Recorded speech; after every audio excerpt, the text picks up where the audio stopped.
දරු සුරතල් බලන්න නම් බලු හුරතල් නතර කරන්න.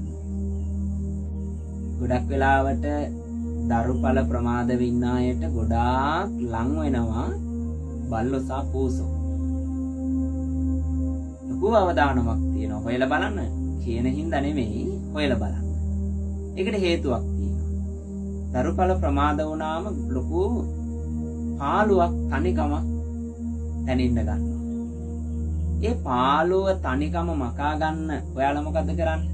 බල්ලෙක් ගේනවා, පූසෙක් ගේනවා. එයාට දැන් ඒ බල්ලට හරි පූසට හරි දැන් නෝනා මහත්මිය අම්මා. ඒ වගේම මහත්මා තාත්තා.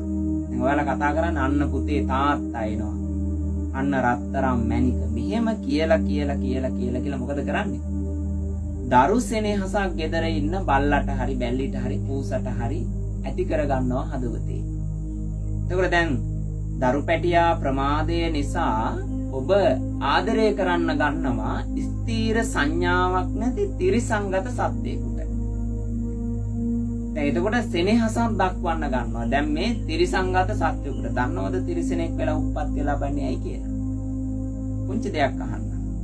ඔබේ ගෙදර ඉන්න බල්ලට දරු සෙනෙහසින් ඔබ මූණ ඉබිනවා, කවනවා. මං කියන්නේ බල්ලන්ට මෙහෙම කිව්වා කියලා බල්ලා ගහලා එළියට වීසි කළා දාන්නේ නැහැ. සතුන්ට කන්න දෙන්න. බෙහෙත් ටික අරන් දෙන්න කිසි ප්‍රශ්නයක් නැහැ. සලකන්න. හැබැයි ත්‍රිසංගත සත්වයා තියන්න ඕන තැන තියන්න. දැන් ස්ථීර සංඥාවක් නැති ත්‍රිසංගත සත්වයක් බවට පත් වෙන්නේ ඇයි?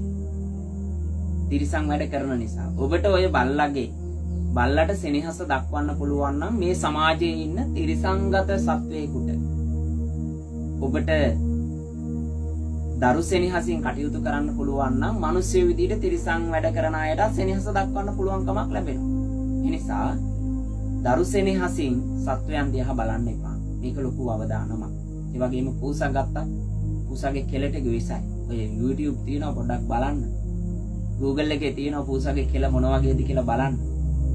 ඒ නිසා ඔබ පිට රටවල් වල ආදරෙන් හදන දේවල් අපේ මේ ලංකාවේ සංස්කෘතිය තුල ගොඩනගාගෙන දරු සෙනෙහස දක්වන්න යන්න එපා සතුට. කන්න දෙන්න, බලා ගන්න, ලෙඩට දුකට බලන්න. ඒ කන්න බොන්න දෙනකොට ඒ සත්තු ඔයාලට ආදරය කරනවා. ඒ ආදරේ ගානකට තියාගන්න. ඔබේ හදවත තුල දරු සෙනෙහස ත්‍රිසංගත සත්වයන්ට ලබා දෙන්න. ඒ නිසා දරු සුරතල් බලන්න නම් අනිවාර්යයෙන්ම බලු පුරතල් කරන එක නතර කරන්න. සමහර අයගේ ගෙවල් දොරවල් ඇතුලේ දාගෙන ත්‍රිසංගත සත්වයාට තැබිය යුතු තැන තියන්න. එහෙම කියන්නේ සතුන්ට ආදරය කරන්න එපා කියලා නෙමෙයි. සතුන් එලවන්න කියලා නෙමෙයි, ගහන්න කියලා නෙමෙයි, කන්න දෙන්න. සත්ත කරුණාව හදවතේ තියාගෙන ඕනතරම් කන්න දෙන්න. ඕනතරම් සලකන්න. හැබැයි දරු සෙනෙහසින් හදවතේ තියාගෙන ඒ අයට දක්වන්න යන්න එපා. ඒක තුල ලොකු භයානකත්වයක් තියෙනවා. මොන හරි ගැටලුවක් තියෙනවා නම් මට කතා කරලා අහන්න. මම තවත් මේක පැහැදිලි කරලා දෙන්නම්.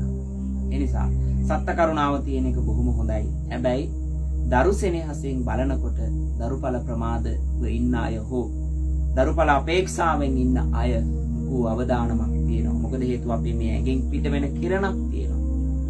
ඒ නිසා ඒ කිරණ තුලින් අපි මෛත්‍රිය කරුණාව දක්විය යුත්තේ. විශේෂයෙන්ම දරු සුරතල් ප්‍රමාදව සිටින කෙනෙක් නම් ඔබ දැඩි කල්පනාවෙන් මේ කටයුතු සිදු කරන්නට ඕන. සත්‍ය කරුණාව තියාගන්න. හැබැයි දරු සෙනෙහස ත්‍රිසංගත සත්වයන්ට දක්වන්නට යන්නට එපා. මේ පිළිබඳව හොයන්න පරේක්ෂණයක්